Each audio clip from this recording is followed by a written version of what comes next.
अजीज़ दोस्तों, अस्सलाम वालेकुम, नमस्ते, सत श्री अकाल, गुड आफ्टरनून। जुलाई 2019 में मैंने अपने इस चैनल पे मोनेटाइज किया और इस पे मैंने रेगुलर वीडियो बनाना शुरू की जब मुझे यूट्यूब से फेसबुक से निकाल दिया गया था। और आप लोगों की मोहब्बत, आप लोगों के सपोर्ट से ये मेरी आवाज़ को आप लोगों ने बहुत आगे तक पहुंचा दिया। और यूट्यूब पे मेरे फ़ौरन ही 1 लाख सब्सक्राइबर हो गए थे कुछ ही महीनों में। फिर मुझे पता चला कि यूट्यूब एक शील्ड देता है जिसके 1 लाख सब्सक्राइबर हो जाते हैं। तो मैं हैरान था कि मुझे क्यों नहीं मिली। मैंने कई बार ईमेल की। तो वैसे भी आप लोगों को पता है कि ये सोशल मीडिया मुझे पसंद तो करता नहीं है और मेरी आवाज़ को दबाने की हमेशा कोशिश की है। जैसे कि मैं बताता रहता हूँ कि ये यूट्यूब मेरी वीडियोस को डीमोनेटाइज बहुत ज़्यादा करता है।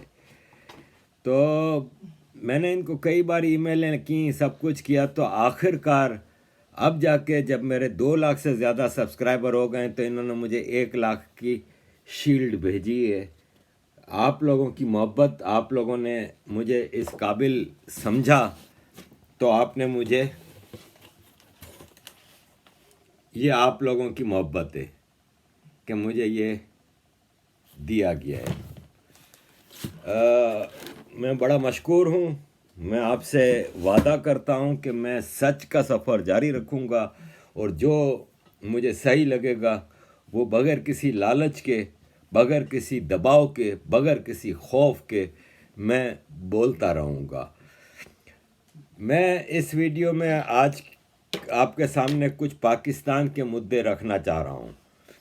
सबसे पहले तो ये कि इमरान खान बड़ा ही शोर करते थे कि पाकिस्तान में करप्शन है, नवाज शरीफ ने करप्शन किए, आसिफ जरदारी ने करप्शन किए और मैं मदीना की रियासत बना के करप्शन ख़त्म करूँगा। करप्शन बढ़ गई है। पिछले साल भी ट्रांसपेरेंसी इंटरनेशनल की ये रिपोर्ट थी और इस साल भी ट्रांसपेरेंसी इंटरनेशनल ने पाकिस्तान को 120 से 124वें नंबर पर डाल दिए है और बोला कि नवाज शरीफ और आसिफ जरदारी के दौर की करप्शन के मुकाबले में तो बहुत ही ज़्यादा हो रही है। मैंने आपको वैसे कुछ दिनों पहले भी बताया था कि कितने 100 करोड़ रुपए की करप्शन हो रही है ये इमरान खान के पीरियड में। इमरान खान के सारे मिनिस्टर चोर, नालायक हैं, 2 टके के लोग हैं। वाज़ेह मिसाल दूंगा कि इमरान खान का एक दोस्त है इमरान इस्माइल।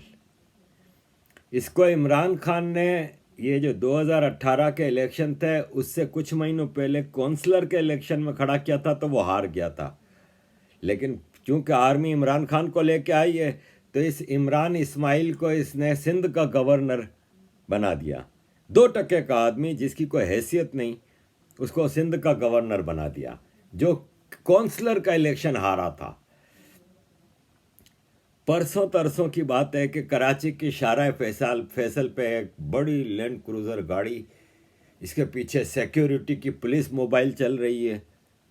एक आदमी ने उसकी वीडियो बनाई कि उस आगे चलने वाली गाड़ी जिसके प्रोटोकॉल के लिए पुलिस की गाड़ी पीछे चल रही है, उसकी खिड़की से एक कुत्ते का मुंह बाहर निकल रहा था।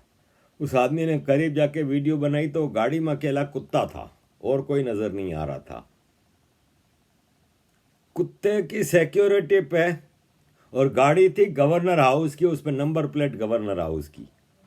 देखिए आप, गवर्नर हाउस की गाड़ी, ये कुत्ता गाड़ी साइड थोड़ा भेजो कर। ये कुत्ता जो है घुमा रही है गवर्नर हाउस की गाड़ी, ये नंबर है गाड़ी का और ये कुत्ता बैठा है।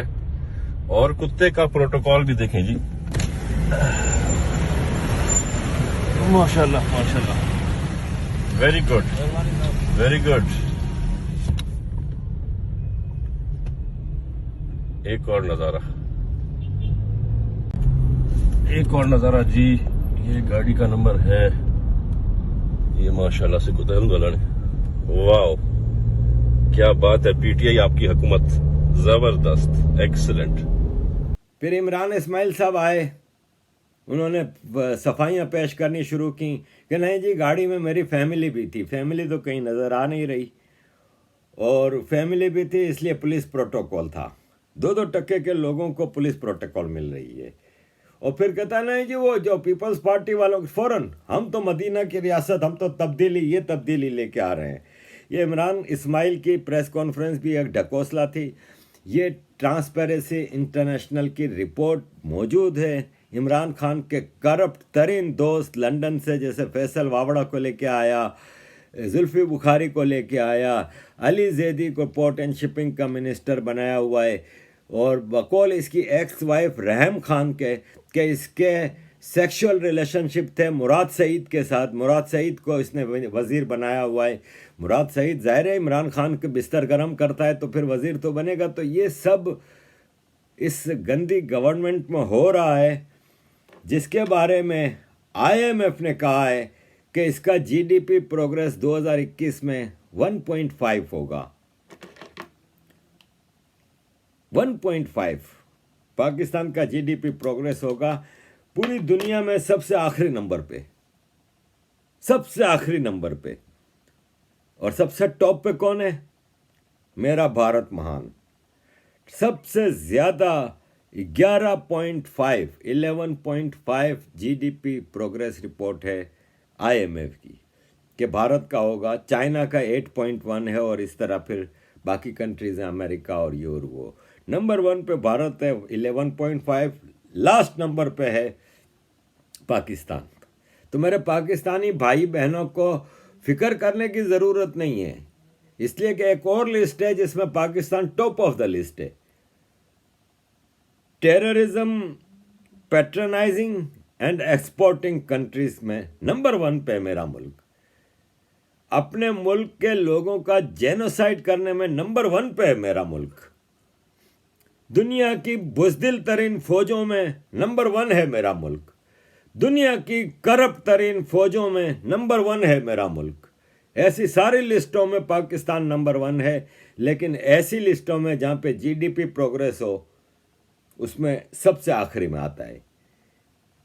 ये हाल कर दिया है पाकिस्तान की इस आर्मी ने, जिसके चीफ हैं बाजवा, कमर बाजवा।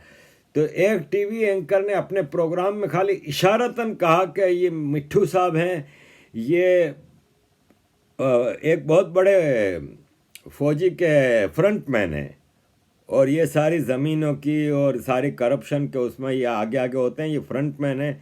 इशारतन बताया खाली कि कमर बाजवा का ये फ्रंटमैन है। इसकी तस्वीरें फिर निकली, इसकी सब कुछ हुआ। उस टीवी एंकर को नौकरी से निकाल दिया गया, अदनान हैदर को। तो यहाँ पे ये भारत के बारे में पाकिस्तान के प्रधानमंत्री बार बार कहते हैं कि फ्रीडम ऑफ स्पीच नहीं है, ये वो, ये है जी पाकिस्तान, जहाँ पे फ्रीडम ऑफ स्पीच तो दूर की बात है, यहाँ पे इशारतन भी बात नहीं की जा सकती। टेररिज्म की बात करें तो मंगलबाग नामी टेररिस्ट को अफ़गानिस्तान में अफ़गान फोर्सेस ने मार दिया। पाकिस्तान का एक और एसेट्स कम हो गया। ये पाकिस्तान का लश्कर इस्लामिया का चीफ होता था, और इसको अफ़गान फोर्सेस ने मार के पाकिस्तान के एक एसेट्स को कम कर दिया। मेरी ख्वाहिश है कि पाकिस्तान के ये सारे एसेट्स ख़त्म कर दिए जाएं। इसके लिए भारत को भी आगे बढ़ के कुछ और सर्जिकल स्ट्राइक्स करनी होंगी, और बाकी पाकिस्तान की आर्मी को जब तक भारत चाहेगी तो ये अपना जुल्म जबर जारी रखेगा। लेकिन अब वक्त आ गया है कि भारत को भी आगे बढ़ के अब इस आर्मी का हिसाब किताब करना चाहिए, जो खालिस्तानी झंडा लहराने पे, लाल किला पे करोड़ों रुपया देने का ऐलान करती है। हम गरीब पाकिस्तानियों का पैसा भारत में आतंक फैलाने के लिए, भारत में इंसर्जी फैलाने के लिए, क्योंकि ये खालिस्तानी टोपी ड्रामा जितना भी है ये खुल के बातें आ गई हैं। दुनिया के कई लोगों, कई इंस्टीट्यूट्स ने रिपोर्ट दी है कि ये पाकिस्तान का सारा खेल है। अब आते हैं उमर शेख। उमर शेख एक ब्रिटिश पाकिस्तानी टेररिस्ट जिसने मुशर्रफ के दौर में आतंक फैलाया हुआ था, और एक वॉल स्ट्रीट जर्नल के जो जर्नलिस्ट थे डैनियल पर्ल, इसको किडनैप करके उसकी गर्दन काटी थी और उसकी वीडियो बना के निकाली थी। खुले सबूत मौजूद थे, लेकिन अदालत ने उसको बरी कर दिया। अदालत ने कहा कि हमारे पास कोई सबूत नहीं है, इसलिए हम इसको छोड़ रहे हैं। टेररिस्टों को पाकिस्तान में खुली छूट है, क्योंकि ये पाकिस्तान आर्मी के नाजायज बच्चे हैं। इनको खुली छूट है, पाकिस्तान में कुछ भी करें, लेकिन इनको सज़ा नहीं हो सकती। और फिर FATF अगर पाकिस्तान को ब्लैक लिस्ट में नहीं डालता तो फिर मेरी ये बात सच्ची साबित होगी कि पाकिस्तान वेस्ट का नाजायज बच्चा है, पाला हुआ गुंडा है, जिसको वेस्ट इसके सारे गुनाह को माफ़ करता रहेगा। वरना अब सबूतों की तो लंबार लगे हुए हैं कि पाकिस्तान टेररिस्ट स्पॉन्सरिंग कंट्रीज में नंबर 1 है। उमर शेख के खिलाफ सारे सबूत मौजूद थे, सब चीज़ें थीं, इसके बावजूद इसको छोड़ दिया गया। ऐसे ही जैसे कराची के एक उज़ैर बलोच नामी गैंगस्टर को भी अदम सबूत की बुनियाद पे छोड़ दिया गया। ये वो गैंगस्टर है जो कराची में अपने मुखालिफिन को गिरफ्तार उठा लेता था पुलिस की मदद से, क्योंकि पीपल्स पार्टी का पाला हुआ गुंडा था। ये पीपल्स पार्टी के दौर में पुलिस की मदद से ये उन अपने मुखालिफिन को उठाता था, इनके सर काट के उनके सरों से फुटबॉल खेलता था। ये वही उज़ैर बलोच है जो ईरान गया था, तो वहाँ पे ईरान से इसने अगवा किया एक इंडियन बिजनेसमैन को, कुलभूषण यादव को, और ला के पाकिस्तान में ISI के हवाले किया।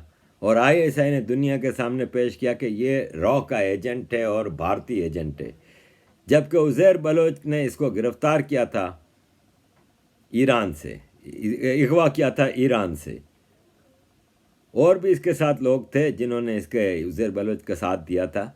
ये उज़ैर बलोच कराची का नामी गैंगस्टर है। बच्चा बच्चा जानता है कि ये कितना बड़ा गैंगस्टर था, कई सौ नहीं कई हज़ार लोगों का कातिल है। उसको भी छोड़ दिया, उमर शेख को भी छोड़ दिया।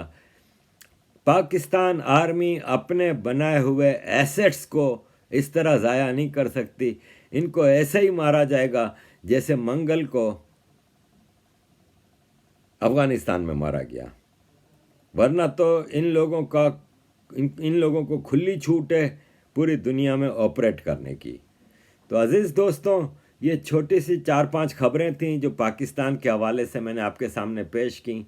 मेरा मुल्क तबाह बर्बाद है, डिस्ट्रक्शन मोड पे है, सेल्फ डिस्ट्रक्शन मोड पे है, कोशिश कर रहा है कि ये तबाह हो जाए, लेकिन नहीं हो रहा। आप लोग मदद करें, भारत मदद करे। दुनिया अब अपने इस नाजायज़ बच्चे की तदफीन कर ही दे तो बेहतर है। आज़ाद बलोचिस्तान, आज़ाद सिंधु देश, आज़ाद के पख्तूनिस्तान हो जाए। और मेरे सिख भाई अपने इलाके ननकाना साहब, करतारपुर साहब को भारत में शामिल करें, अपने इन मुक़द्दस इलाकों को अपने कब्ज़े में लें। मुसलमान बोर्ड इन मुक़द्दस जगहों के फ़ैसले करता है, तो बजाय इसके कि ट्रैक्टरों की रैली उस तरफ ले जाने के, ट्रैक्टरों की रैली को इस तरफ लेके आएँ और अपने इलाके ले लें, भारत में शामिल करें और दुनिया को सुकून में ले आए। थैंक यू वेरी मच अजीज़ दोस्तों फॉर ऑल योर सपोर्ट। जय हिंद, जय श्री राम।